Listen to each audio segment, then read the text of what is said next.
কপাল পোড়া মুসলমান ঘর থেকে বের হয়ে আসছে ঠিকই, তো শয়তান তাদেরকে বেহেশতের বাগিচায় বসার সুযোগ দেয় নাই। শয়তান তাদের কানে রশি লাগাইয়া রাস্তার উপরে, বাজারের ভিতরে, দোকানের সামনে দিয়ে ঘুরাইতেছে, ঠিক না?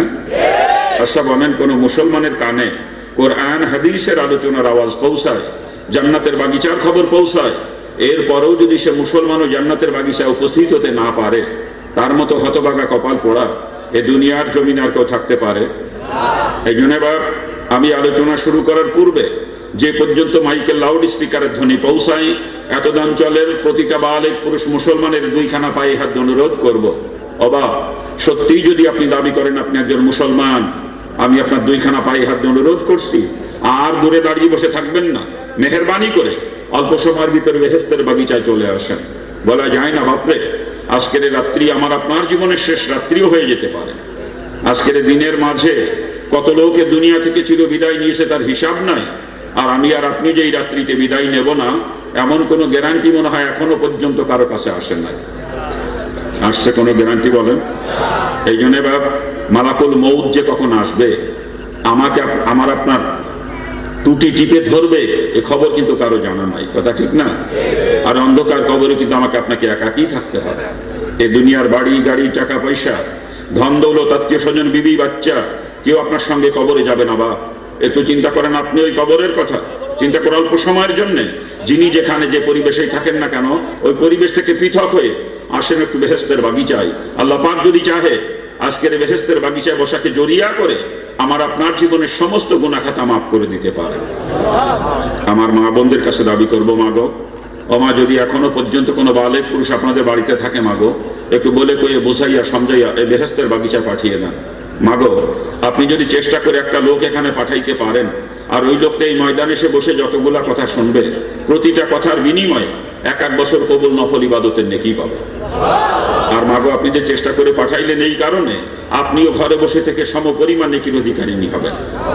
আর মাগো ও মা, শুধু পুরুষ লোকই মরবেন আমারে, আপনাকেও তো কবরে যেতে হবে, আর অন্ধকার কবরে আপনাকে একাকিনী থাকতে হবে। আপনার আত্মীয় স্বজন, স্বামী, সন্তান কেউ আপনার সঙ্গে কবরে যাবে না। মা, একটু চিন্তা করেন আপনি ওই কবরের কথা, চিন্তা করে অল্প সময়ের জন্য বাড়ির বালেক পুরুষদেরকে এখানে পাঠিয়ে দিয়ে মাগো আপনি একটু নিরিবিলি একাকিনী এক জায়গায় বসেন, বসে আল্লাহ পাকের কোরআন, রসুলের হাদিসের কিছু কথা আপনি একটু মনোযোগ সহকারে শ্রবণ করার চেষ্টা করেন।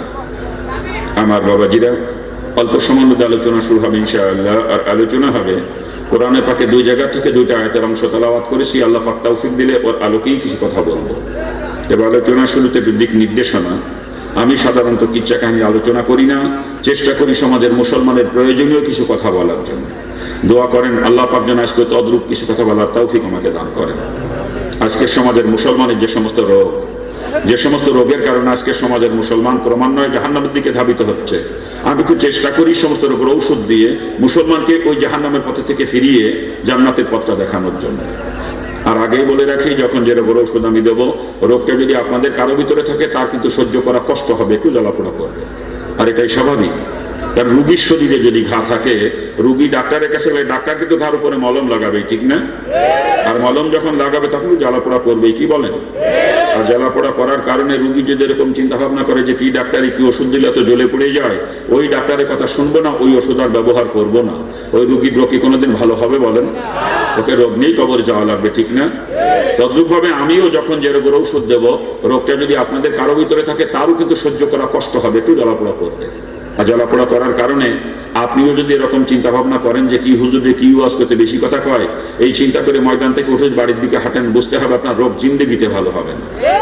আর আপনি যদি রোগ নিয়ে কবরে যান, জাহান্নাম থেকে বাঁচার কোনো রাস্তা আপনার সামনে খোলা থাকবে না। আমি আগেই বলে দিচ্ছি, আমি আপনাদেরকে কিছু বেশি কথা বলবো, এমন অনেক কথা বলবো যেই কথা শোনা পড়া অনেকে লজ্জাও পাবে। আর যে বেশি কথা লজ্জা দেওয়া কথা বলবো, কসম খোদারের পিছনে আমার ব্যক্তিগত কোনো স্বার্থ নাই। আমার উদ্দেশ্য যে একটু বেশি কথা বলেও যদি মুসলমানের সন্তানকে জাহান্নামের পথ থেকে ফিরানো যায়। আর আমি বলবো না বেশি কথা, কে বলবে বলেন? আমি হিন্দুর ঘরে জন্ম নিয়ে আজকে আমি ইসলাম অনুশাসন মেনে চলতে পারি, অথচ আপনাদের মাঝে আমি ইসলাম খুঁজে পাই না। আফসোস লাগে, হিন্দু থাকতে কোরআন হাদিস পড়েছিলাম, পড়ে যে ইসলাম আমি কোরআন হাদিসে পেয়েছিলাম, বর্তমান সমাজের অধিকাংশ মুসলমানের মাঝে সেই ইসলাম আমি খুঁজে পাই না। দুঃখে কলিজাটা কান্দে যে ইসলাম কোথায় আর আজকের সমাজের মুসলমান কোথায়। শুধু এই দুঃখ নিয়ে একটু বেশি কথা আপনাদেরকে বলি। আর এই জন্য যদি একটু বেশি কথা বলি, রাগ করবেন না তো কেউ? সত্যি রাগ করবেন না তো? এখন বলতেছেন না, কিন্তু যখন ঘাড়ের উপরে পড়বে তখন কিন্তু রাগ হবে। কিন্তু রাগ হইলে আমার করণীয় কিছু নাই, কারণ ব্যক্তি স্বার্থ নিয়ে কোনো কথা আমি বলি না। মুসলমানকে জাহান্নাম থেকে বাঁচানোর জন্য কথা বলি।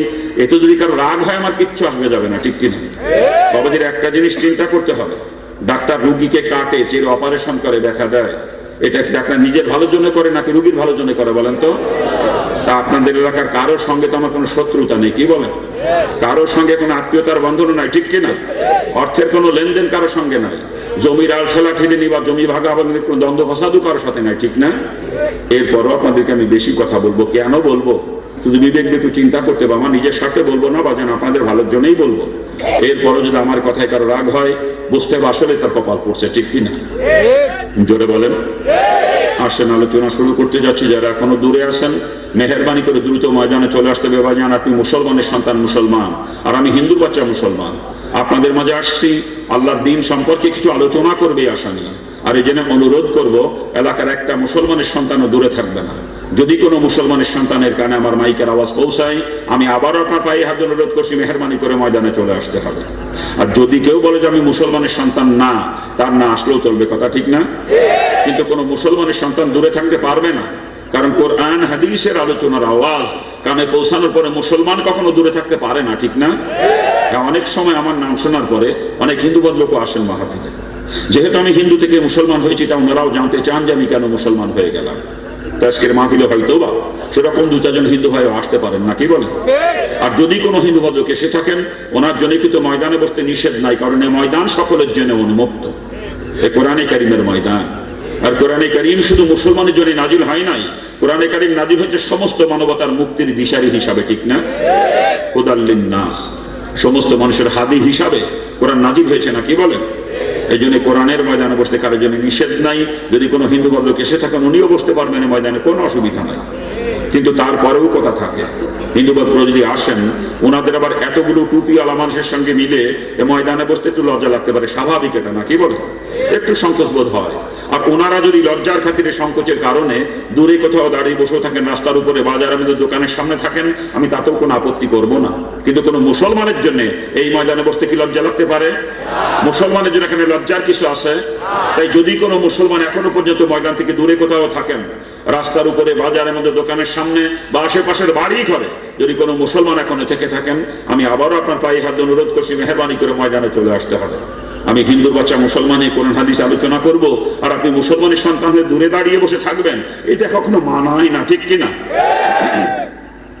একটা মুসলমান ময়দান থেকে দূরে কোথাও থাকবে না। মাইকের আওয়াজ যদি কানে পৌঁছায় আর নিজেকে মুসলমান বলে দাবি করেন, এই মুহূর্তে আপনাকে ময়দানে আসতে হবে, পরিষ্কার করে বলছি। চলে আসবেন, সে এলাকার কোনো মুসলমান দূরে থাকবে না, বিশ্বাস আমার আছে, কি বলেন আপনার? আমি হিন্দুর বাচ্চা মুসলমান এই কোরআন হাদিস আলোচনা করব, আর মুসলমান ঘরে বসে বউ নিয়ে মজা মারবে, বাজারের মধ্যে চার দোকানের সামনে আড্ডা মারবে, এটা কখনো সম্ভব না, কি বলেন? মুসলমান তারা চলে আসবে। দোয়া করেন আল্লাহ পাক এলাকার সকল মুসলমানকে ময়দানে আসার তৌফিক দান করুক, জোরে বলেন আমিন। আসতেছে চতুর্দিক থেকে আরো আসবে ইনশাআল্লাহ, কোনো মুসলমান দূরে থাকবে না, বিশ্বাস আমার আছে, কি বলেন আপনারা? ওনারা আসতে লাগুক, আমরা আলোচনার দিকে আগাবো, ঠিক আছে না? আর আলোচনার শুরুতেই অনুরোধ আপনাদের সকলের কাছে, যাদের কাছে মোবাইল আছে, মোবাইলগুলো হয় বন্ধ করে রাখতে হবে, না হলে রিংটোন সাইলেন্ট করে নিতে হবে, দুইটার একটা। কারণ আপনার মোবাইলে রিং আসলে ওই রিংটোনের শব্দ আপনার আশেপাশে কমপক্ষে 10 জন লোক শোনার প্রতিবে, আপনি গুনাহগার হয়ে যাবেন। আপনারা বসেন, ও দায়িত্ব আপনাদের না, বসেন আপনারা।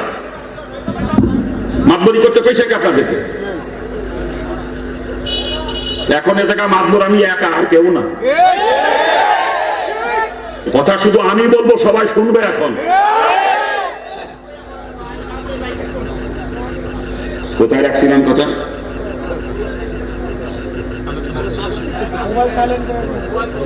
বলতেছিলাম যাদের কাছে মোবাইল আছে, মোবাইল গুলো হয় বন্ধ করে রাখতে হবে, না হলে সাইলেন্ট করে নিতে হবে, দুইটার একটা।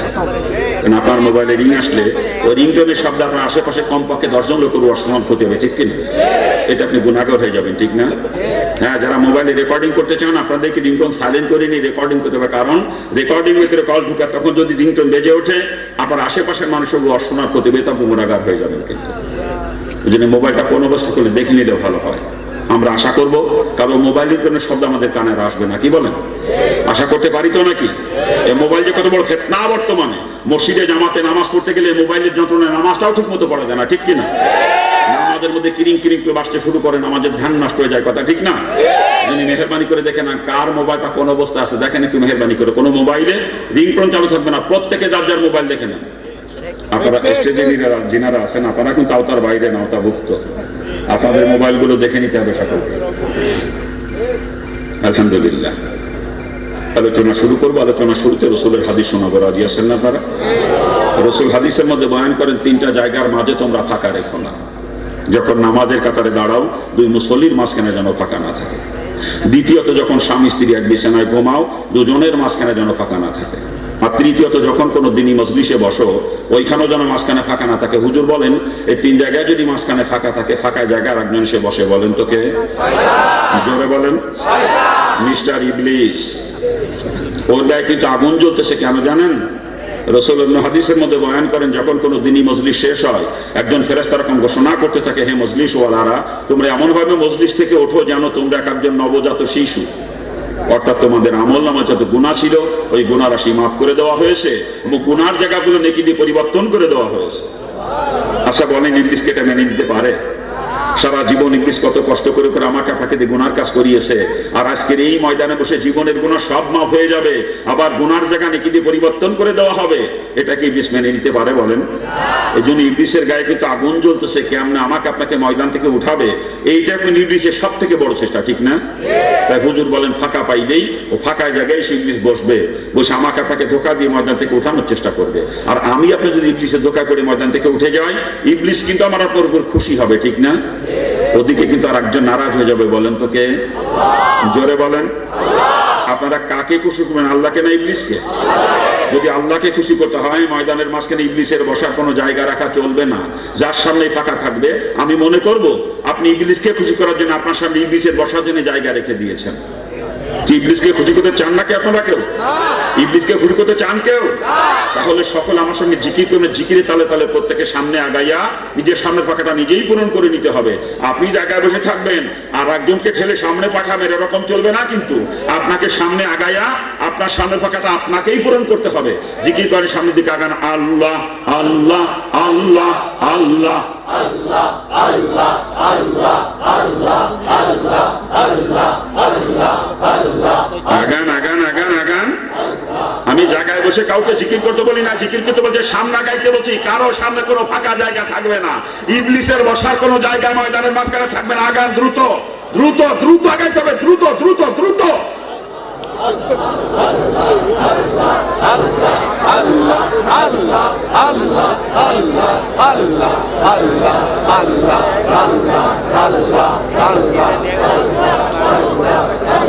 আলহামদুলিল্লাহ, এখনো অনেকের সামনে ফাঁকা জায়গা থেকে নড়ে নাই।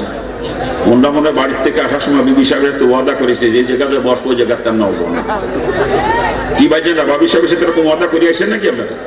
যদি ওয়াদা করে আসেও থাকেন, ওই ওয়াদা খেলাপ করে সামনে গেলে নেকি হবে, গুনাহ হবে না। দিনই মজমায় গায়ে গায়ে মিলে বসা সুন্নাত। একটা সুন্নাতের যে কত দাম আমরা জানি না।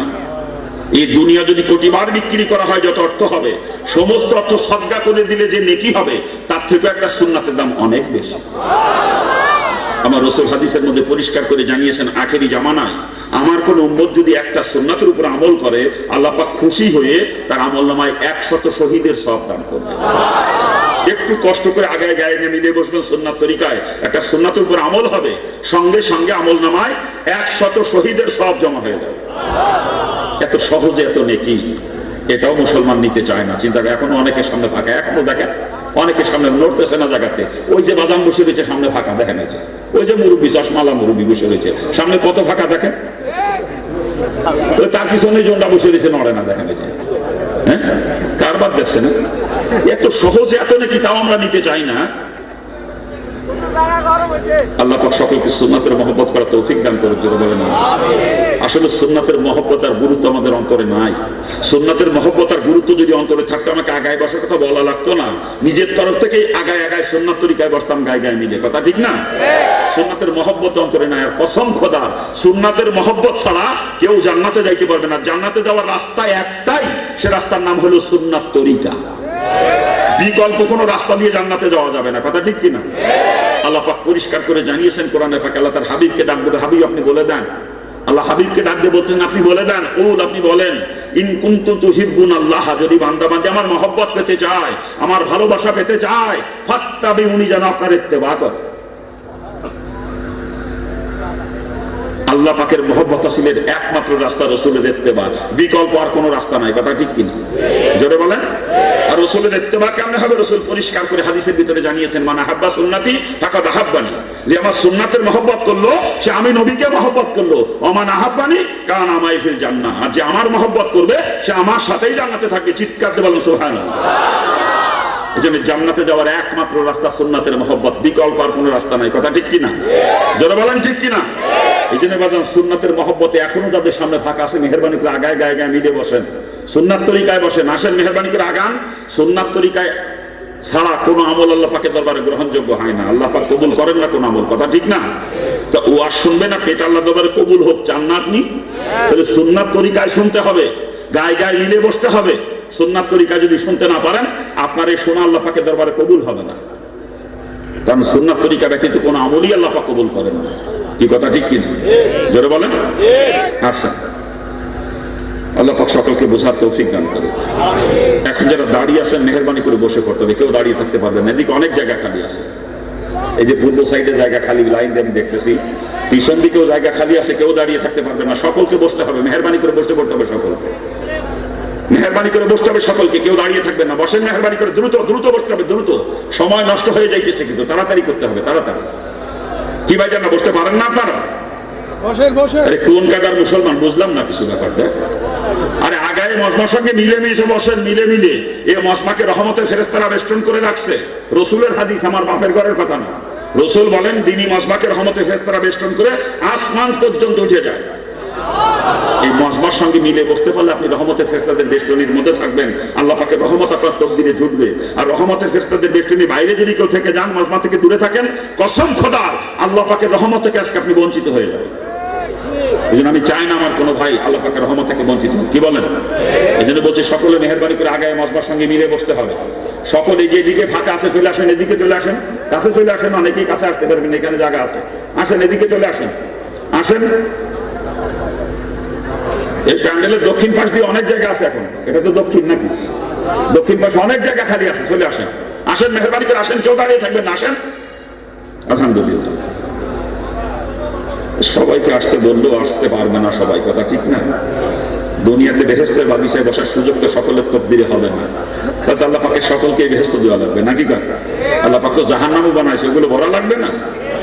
দুনিয়াতে বেহেশতের বাগিচায় বসার সুযোগ যে পাবে, আশা করা যায় জান্নাতেও তার জায়গা হবে, এই কথা ঠিক কিনা? আর যে কপাল পোড়া দুনিয়ায় বেহেশতের বাগিচায় বসার সুযোগ পাবে না, সে জান্নাতে ঢোকারও কোনো সুযোগ পাবে না। যা তকদির ভালো সেই বেহেশতের বাগিচায় বসতে পারে, কথা ঠিক কিনা? আল্লাহ সকলকে বোঝার তৌফিক দান করুন। আলোচনা শুরু করবো, সময় কিছু নষ্ট করে ফেলছি, আসলে নষ্ট করি নাই, এতক্ষণ জমিন তৈরি করার চেষ্টা করলাম, এবার বীজ বুনবো ইনশাআল্লাহ, কি বলো?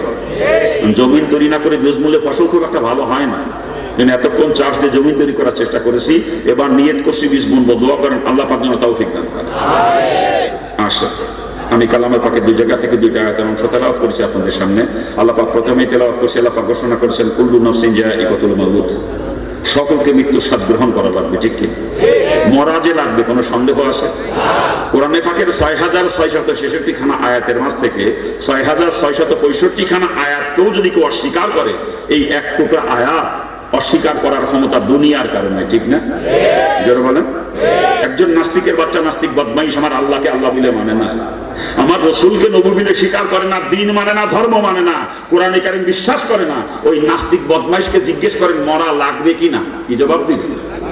কি জবাব দিবে?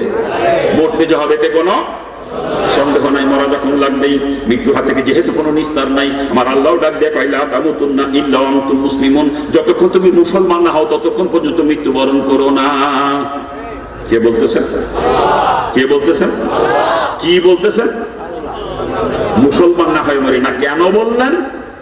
কারণ জান্নাতে যাবে একমাত্র মুসলমান, আর কেউ কিন্তু জান্নাতে যাবে না। আমার আল্লাহ জান্নাত তৈরি করতে শুধু মুসলমানের জন্য, আর কারো জন্য নয়। একমাত্র মুসলমান যাবে জান্নাতে, আর কেউ না। কথা ঠিক কিনা?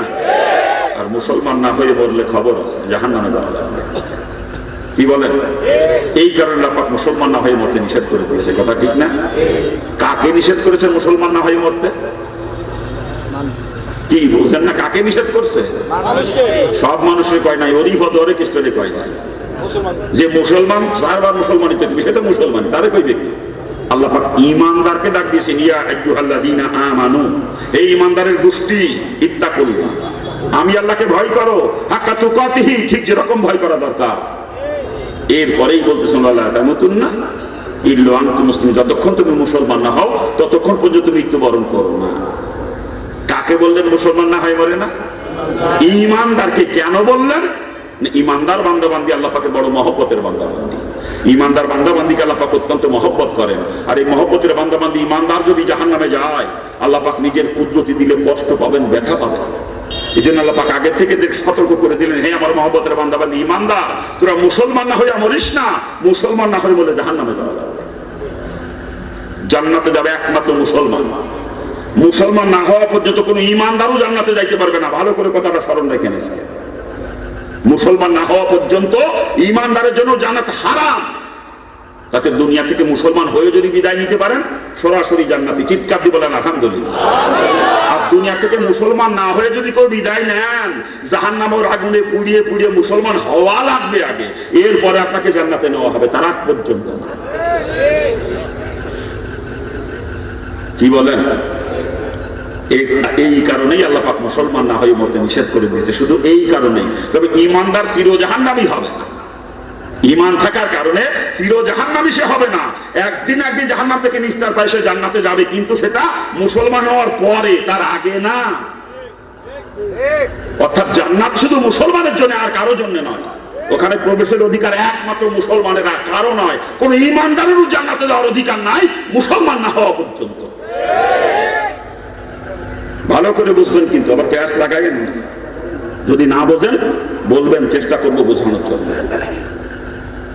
আর এই কারণে আল্লাহ পাক ঈমানদারকে মুসলমান না হয়ে যদি দুনিয়া থেকে বিদায় নেন, জাহান্নামের আগুনে পুড়িয়ে পুড়িয়ে মুসলমান হওয়া লাগবে। যেহেতু আপনার ঈমান আছে, আপনাকে মুসলমান বানানো হবে জাহান্নামে পুড়াইয়ে, এরপরে আপনাকে জান্নাতে নেওয়া হবে। এই জন্য দুনিয়া থেকে মুসলমান হন, বাজান, দুনিয়ায় থাকতে মুসলমান হন। আর জাহান্নামের আগুনে পড়ে যদি মুসলমান হইতে হয়, যে কত কঠিন হবে এখন বুঝতে পারতেছি না। জাহান্নামের এক মুহূর্তের আযাব সহ্য করার ক্ষমতা কারণ নাই। হিন্দু অবস্থায় কোরআন হাদিস পড়তাম, হিন্দু অবস্থায় জাহান্নামের বিবরণগুলো যখন পড়তাম, অন্তরের মধ্যে কাঁপিয়ে কাঁপিয়ে উঠতে, এই আযাব কেমনে সহ্য করবো? এটা কোনো মানুষের পক্ষে সহ্য করার মতো। ওই জাহান্নামের আযাবের ভয় যখন অন্তরে পয়দা হয়েছিল, তখন পাগলের মতো হয়ে গেছিলাম। কেমনে বাঁচবো আমি এই আযাব থেকে, কেমনে বাঁচবো? তখন কিসের মা বাপ, কিসের আত্মীয় স্বজন, কিসের অর্থ সম্পদ, কিসের নেতৃত্ব কর্তৃত্ব, কোনো কিছু আমাকে আটকে রাখতে পারে নাই। সবকিছু লাথি মারে বের হয়ে চলে আসছি, শুধু জাহান্নামের ভয়তে মুসলমান হয়েছি। ওই জাহান্নাম থেকে বাঁচার জন্য মুসলমান হয়েছি। বড় কঠিন, ভয়াবহ জায়গা, বড় কঠিন। এক মুহূর্তের আযাব সহ্য করার ক্ষমতা নাই। জন্য পাও ধরেছি মুসলমান হন দুনিয়ায় থাকতে। যদি দুনিয়ায় থাকতে মুসলমান না হয়ে কবরে যান, জাহান্নামের আগুনে পুড়িয়ে পুড়িয়ে মুসলমান হওয়া লাগবে, যেহেতু ঈমান আছে আপনার। আর যার ঈমান নাই, সে তো চির জাহান্নামী। কি কথা ঠিক না? বলেন, ঈমান নাই সে চির জাহান্নামী। আর যার ঈমান আছে, সে মুসলমান হওয়ার পরে জাহান্নাম থেকে নিস্তার পাবে, তার আগ পর্যন্ত না। কথাটা ভালো করে বেরিয়ে ঢুকায় আজকে।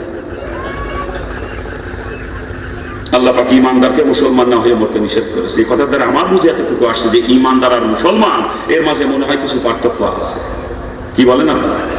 যদি পার্থক্য নাই থাকবে, আল্লাহ পাক ঈমানদারকে কেন মুসলমান হতে বলবেন? ঠিক না? নিশ্চয়ই পার্থক্য আছে। পার্থক্য কি? ঈমানদার কাকে বলে আর মুসলমান কাকে বলে, এ সম্পর্কে সংক্ষিপ্ত আলোচনা হবে। দোয়া করেন আল্লাহ পাক যেন তৌফিক দান করেন। ঈমান কি জিনিস আমার আল্লাহ কোরআনে পাকে পরিষ্কার করে জানিয়ে দিলেন। আল্লাযীনা ইউমিনুনা বিল গায়ব, গায়েবকে বিশ্বাস করার নাম হচ্ছে ঈমান। আর ঈমানের সর্বপ্রথম দাবি হচ্ছে আমানতু বিল্লাহ, আল্লাহর প্রতি বিশ্বাস স্থাপন করা ঈমানের সর্বপ্রথম দাবি। ঠিক না? এই আল্লাহকে কে কয়বার দেখছেন একটু বলেন তো? আল্লাহ পাক নিজেই গায়েব। আর গায়েবের আল্লাহকে বিশ্বাস করা ঈমানের সর্বপ্রথম দাবি। ঠিক না? আল্লাহকে বিশ্বাস করেন আপনারা? সত্যি বিশ্বাস করেন? কেমন বিশ্বাস? হরিপদর মতো? হরিপদকে তো বিশ্বাস করা আল্লাহ একজন আছে, যদিও আল্লাহ না ভগবান, কিন্তু বিশ্বাস করা একজন আছে, করে না? সাথে সাথে 33 কোটি দেবতার পূজা করে। আল্লাহর যে গুণ, আল্লাহর যে ক্ষমতা, ওইগুলো আর একজনের মধ্যে দেখে, আল্লাহর সঙ্গে শরীক করে বিধায় তাদেরকে ইমানদার বলা হয় না, বলা হয় মুশরিক। ঠিক না? যেমন ধরেন হরিপদ আল্লাহকে মানে ঠিকই, তো রিজিকের মালিক মনে করে লক্ষ্মী, ঠিক না? আচ্ছা আপনারাই বলেন, রিজিকের মালিক যদি লক্ষ্মী হয়ে থাকে তাহলে তো মুসলমানের বাচ্চারা সব না খেয়ে মরার কথা ছিল। মুসলমান তো লক্ষ্মী পূজা করে না, করে নাকি? আপনাকে গজারি এলাকায় মুসলমান লক্ষ্মী পূজা করে? হ্যাঁ, তা মুসলমানদের মধ্যে কোটিপতি নাই, শিল্পপতি নাই, আবার যারা লক্ষ্মীর পূজা করে তাদের ভিতরে পরের ক্ষেত্রে কাম লাগিয়ে করে এরকম লোক নাই, ভিক্ষা করে খায় এরকম লোক নাই। তাহলে বুঝতে হবে লক্ষ্মী রিজিকের মালিক না। লক্ষ্মী যদি রিজিকের মালিক হতো, যে তার পূজা করে না তাকে কখনো রিজিক দিত না, আর যে তার পূজা করে তাকে কখনো অভুক্ত রাখতো না। ঠিক কিনা? জোরে বলেন। ভালো করে বুঝতে হবে, হরিপদ আল্লাহকে মানে ঠিকই, কিন্তু বিদ্যা বুদ্ধির মালিক মানে সরস্বতী। ঠিক আছে? আচ্ছা আপনারাই বলেন, সরস্বতী যদি বিদ্যা বুদ্ধির মালিক হয়ে থাকবে তাহলে মুসলমানের সন্তানেরা সব মূর্খ থাকার কথা ছিল। কি কথা ঠিক না? মুসলমান তো সরস্বতী পূজা করে না, করে না কি আপনার দেশে? আপনাদের দেশে করে? হ্যাঁ, তা মুসলমানদের মধ্যে বিএ পাস, এমএ পাস নাই, ডাক্তার ইঞ্জিনিয়ার নাই, উকিল ব্যারিস্টার নাই, মুফতি মুহাদ্দিস নাই। আবার যারা সরস্বতীর পূজা করে ওদের ভিতরে ক লিখতে গেলে কলম ভাঙে এরকম লোক নাই। তাহলে বুঝতে হবে সরস্বতী বিদ্যা বুদ্ধির মালিক না। এই কথা ঠিক কিনা? ভালো করে বুঝেন, হরিপদ আল্লাহকে মানে ঠিকই, তো সন্তান দেওয়ার মালিক মনে করে মা ষষ্ঠীকে। হিন্দুরা ষষ্ঠী পূজা করে সন্তান লাভের জন্য, জানেন তো? আপনারা দেখবেন কোন হিন্দু মহিলা যখন গর্ভবতী হয়, হিন্দুরা একটা কথা বলে, মা ষষ্ঠীর কৃপা হয়েছে। কি বলে? মা ষষ্ঠীর কৃপা আছে, মা ষষ্ঠী দয়া করে পেটের মধ্যে একটা সন্তান দিয়েছে। আপনারাই বলেন, মা ষষ্ঠীর সন্তান দেওয়ার মালিক হয়ে থাকবে তাহলে তো মুসলমানদের সন্তান হওয়ার কথা ছিল। মুসলমানদের ষষ্ঠী পূজা করে না, করে নাকি? আপনাদের দেশে করে নাকি? তা মুসলমানদের সন্তান হয় না? কি মুসলমানদের সন্তান হয় না? এমন মুসলমানের সঙ্গে এক দস্তরখানায় খানা খাওয়ার সৌভাগ্য আমার হয়েছে যার 22টা সন্তান। 22 সন্তানের পিতার সঙ্গে এক দস্তরখানায় খানা খাইছে। আবার যারা ষষ্ঠী পূজা করে ওদের ভিতরে নিঃসন্তান নাই, কি নিঃসন্তান নাই? তাহলে বুঝতে হবে মা ষষ্ঠীও সন্তান দেওয়ার মালিক না। কি কথা ঠিক কিনা? যারা বলেন, রিজিকের মালিক লক্ষ্মী না, বিদ্যা বুদ্ধি মালিক সরস্বতী না, সন্তান দেওয়ার মালিক মা ষষ্ঠী না, সবকিছুর মালিক আমার মাওলা। আমার আল্লাহ সর্বময় ক্ষমতার অধিকারী, সর্বগুণে গুণান্বিত। এই কথার একিন 100 ভাগের 100 ভাগ অন্তরে জায়গা দিতে পারে। আমার আল্লাহ রিজিকের ব্যাপারে জমিনের মুখাপেক্ষী না, চাকরির মুখাপেক্ষী না, ব্যবসার মুখাপেক্ষী না। কি কথা ঠিক না? হরিপদ আল্লাহকে মানে ঠিকই, রিজিকের মালিক লক্ষ্মীকে মানার কারণে তাকে ইমানদার বলি না, বলি মুশরিক। আজকে আমি আর আপনি আল্লাহকে মানি ঠিকই, রিজিকের মালিক কেউ বানাইছি জমিন দিয়ে, কেউ বানাইছি ব্যবসারে, কেউ বানাইছি চাকরি দিয়ে। ওই হরিপদ যদি মুশরিক হয়ে থাকে, আমি আপনিও মুশরিক, কোনো সন্দেহ নাই। এই যে গায়রুল্লাহ লেকিন অন্তরের মধ্যে, এই গায়রুল্লাহ লেকিন অন্তর থেকে বের করা লাগবে। বের করে আল্লাহ পাকের জাত এবং সিফাতের কিনা 100 ভাগের 100 ভাগ অন্তরে জায়গা দিতে হবে। কথা ঠিক না? আমার আল্লাহ আমার রিজিকের জন্য জমিনের দিকে তাকাই থাকবে না, জমিনের মুখাপেক্ষী না, চাকরির মুখাপেক্ষী না, ব্যবসার মুখাপেক্ষী না। আল্লাহ পাক আসমান থেকে রিজিক দিতে পারেন, আসমান থেকে। কথা ঠিক না? মুসা আলাইহিস সালাম কমকে আল্লাহ পাক 40 বছর আসমান থেকে খাওয়াচ্ছে, 40 বছর। সে খাবারের নাম ছিল মান্না সালোয়া। কি নাম? মান্না সালোয়া। মুসা আলাইহিস সালাম কমকে 40 বছর আসমান থেকে খাওয়াইছে। তো মুসা আলাইহিস সালাম কওমের দাম আল্লাহ পাকের কাছে বেশি না মুহাম্মদ সাল্লাল্লাহু আলাইহি ওয়াসাল্লামের কওমের দাম বেশি? ওদেরকে 40 বছর খাওয়াইছে আসমান থেকে, আমাদেরকে আল্লাহ পারে না? আমাদের তো সেই একিন আল্লাহ পাকের জাতের উপরে নাই। আমাদের একিন আসবাবের প্রতি, আমাদের একিন গায়রুল্লাহর প্রতি। এজন্য গায়রুল্লাহর মাধ্যমে রিজিক দিচ্ছে আল্লাহ পাক। যদি আল্লাহ পাকের জাতের উপরে একিন থাকতো, কোন গায়রুল্লাহ ব্যবসা, চাকরি, কৃষিকাজ কিছু লাগতো না, আসমান থেকে রিজিকের ফয়সালা হতো। ঠিক কিনা? আল্লাহ পাকের প্রতি বান্দাবান্দি যেরকম ধারণা পোষণ করে, আল্লাহ পাক বান্দাবান্দির সাথে ঠিক সেই রকম মুআমালা করে। আমাদের কি গায়রুল্লাহর প্রতি, যদি গায়রুল্লাহর মাধ্যমে রিজিক আসতেছে, যে আল্লাহ পাকের জাতের উপরে একিন থাকতো, আল্লাহ পাকের জাত আসমান থেকে রিজিকের ফয়সালা করতেন। কি কথা ঠিক না? জোরে বলেন। হ্যাঁ, কৃষি কাজ করবো সুন্নাত হিসাবে, ব্যবসা করবো সুন্নাত হিসাবে, চাকরি করবো সুন্নাত হিসাবে, কিন্তু ওইগুলোর মধ্যে একিন থাকলে আপনি মুশরিক। এই যে গায়রুল্লাহর একিন অন্তরের মধ্যে, কসম খোদা, এই অবতরিত মারা যান একেবারে ডাইরেক্ট জাহান্নামী, ডাইরেক্ট।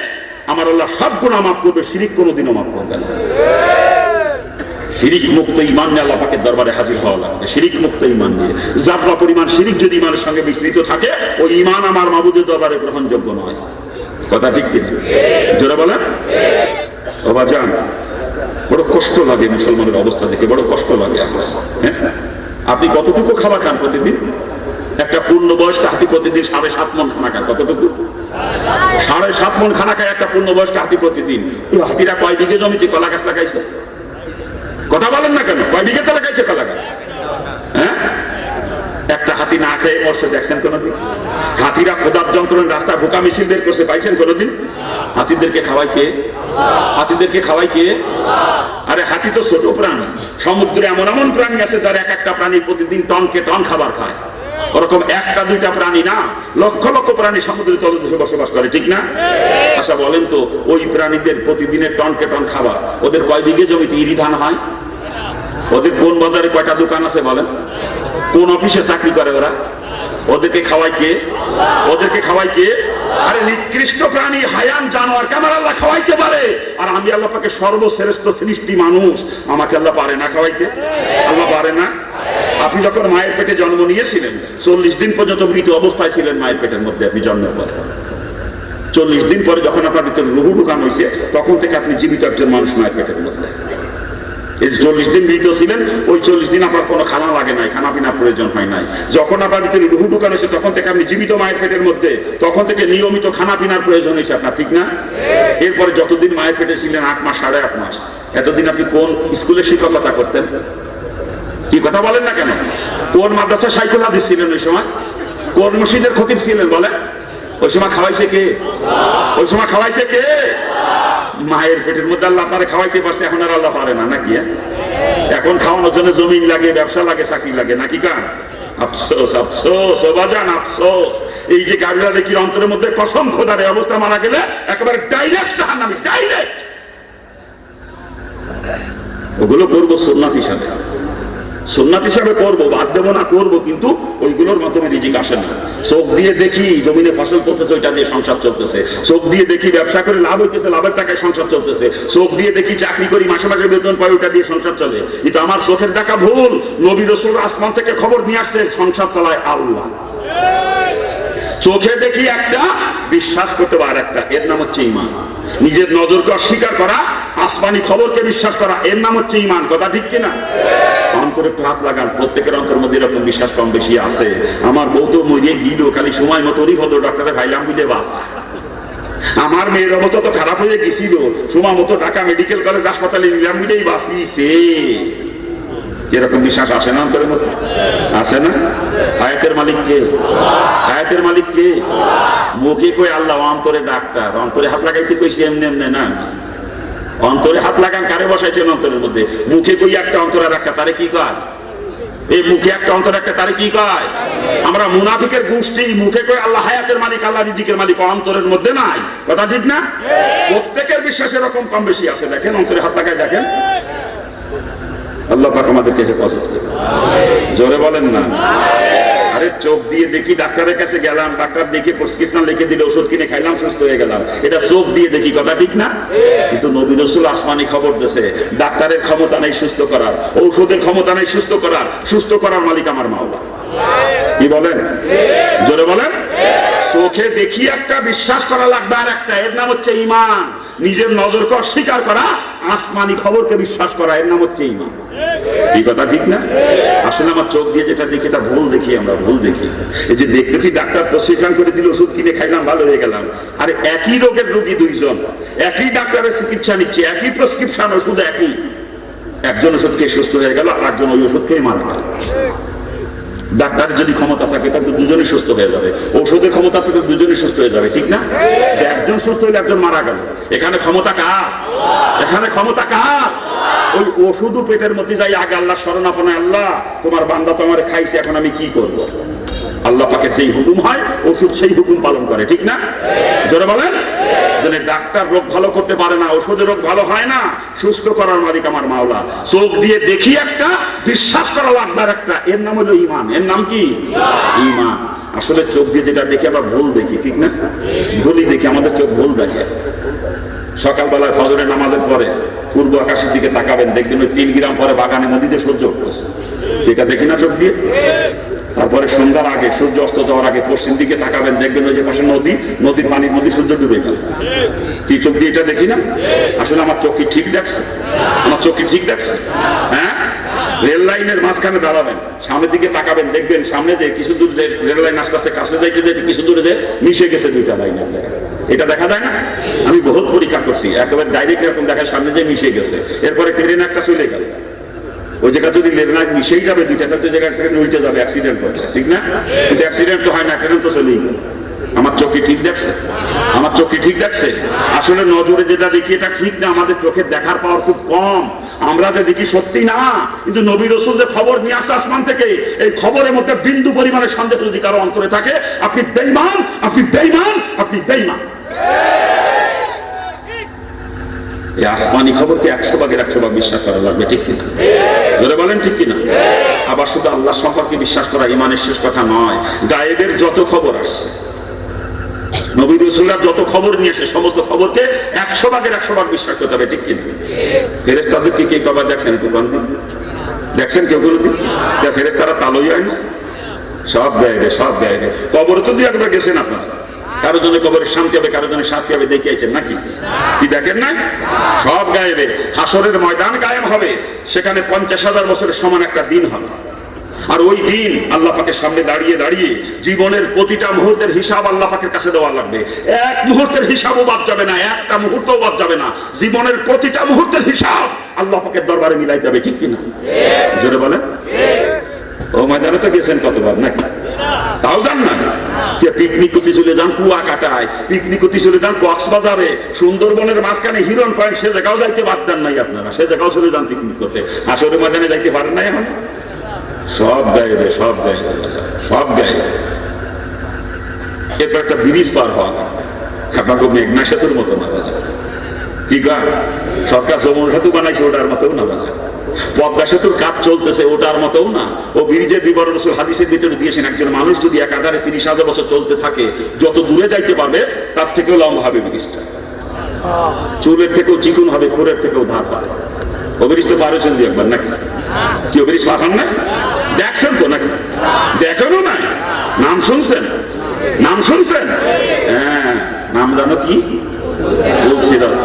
ব্রিজের ওপারে জান্নাত, আর ব্রিজে নিয়ে হলো জাহান্নাম।